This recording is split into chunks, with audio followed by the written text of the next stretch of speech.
जय माँ लक्ष्मी, जय श्री हरि विष्णु। वैदिक पंचांग के अनुसार हर साल कार्तिक माह के शुक्ल पक्ष की दशमी तिथि के दिन अगले दिन देवउठनी एकादशी मनाई जाती है।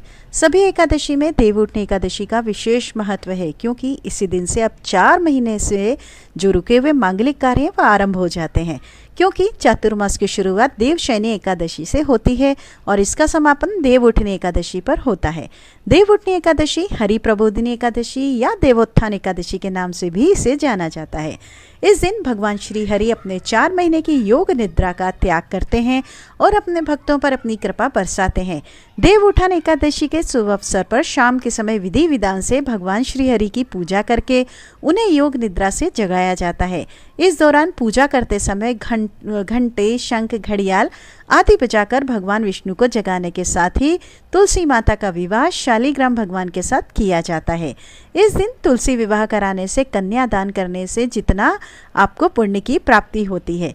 चलिए आपको बताते हैं साल 2024 में पवित्र देवउठनी एकादशी कब है, कब से कब तक है। एकादशी और द्वादशी तिथि रहेगी। व्रत पारण करने का यानी व्रत खोलने का शुभ मुहूर्त क्या रहेगा और तुलसी विवाह का समय कब से कब तक रहेगा। देवउत्थान एकादशी के दिन से ही भीष्म पंचक व्रत भी प्रारंभ हो जाते हैं, जिन्हें पंच भिक्खु के नाम से भी जाना जाता है और पूरे 5 दिनों तक यह व्रत चलते हैं। जो भक्त पूरे कार्तिक मास में नियमों का पालन न कर पाए हों, व्रत नहीं कर पाए हों, उन्हें इन अंतिम 5 दिनों में भी व्रत रखकर कार्तिक स्नान करके पूरे महीने का पुण्य फल प्राप्त हो सकता है। इस बार तिथियों की घटप के कारण भीष्म पंचक व्रत कुछ कैलेंडर में 11 नवंबर से तो कुछ कैलेंडर में 12 नवंबर से शुरू होने की बात कही गई है, लेकिन उदया तिथि के अनुसार तो 12 नवंबर से ही व्रत रखना ज़्यादा सही रहेगा। इस बार कार्तिक शुक्ल एकादशी तिथि 11 नवंबर दिन सोमवार को शाम 6:47 से शुरू होगी और 12 नवंबर मंगलवार सुबह 4:05 पर समाप्त होगी। इस बार एकादशी के व्रत को लेकर कोई भी कंफ्यूजन नहीं है। इस बार केवल एक ही दिन यानी कि केवल 12 नवंबर मंगलवार को ही देवउत्थान एकादशी का व्रत रहेगा। द्वादशी प्रारंभ होगी 12 नवंबर मंगलवार की शाम 4:06 से और समाप्त होगी 13 नवंबर बुधवार की दोपहर 1:01 पर। द्वादशी तिथि लगते ही हरिवासर भी शुरू हो जाता है।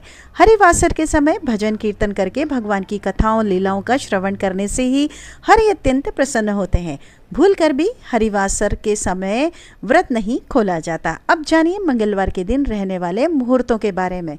12 नवंबर मंगलवार को ब्रह्म मुहूर्त सुबह 5:06 से 5:54 तक रहेगा।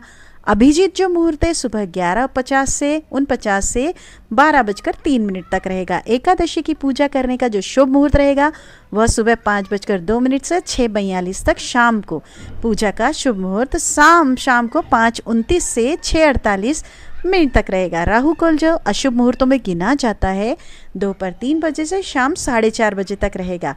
13 नवंबर बुधवार को यानी एकादशी पारण के दिन सूर्योदय सुबह 6:43 और सूर्यास्त 5:38 पर।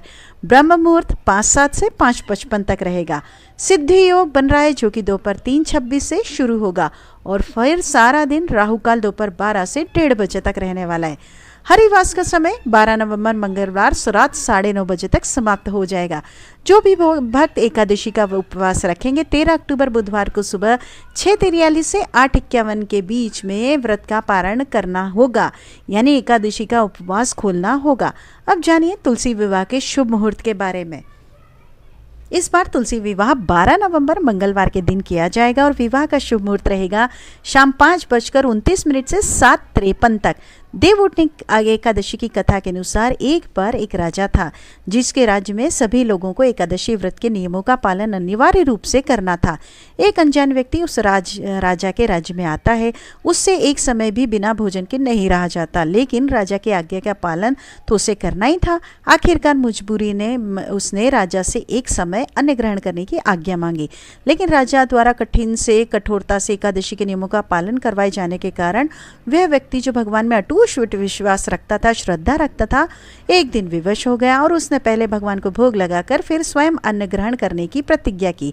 उस व्यक्ति की भक्ति से प्रसन्न होकर भगवान श्री हरि ने उसे साक्षात दर्शन दिए और उसके द्वारा अर्पित किया गया भोग स्वीकार किया।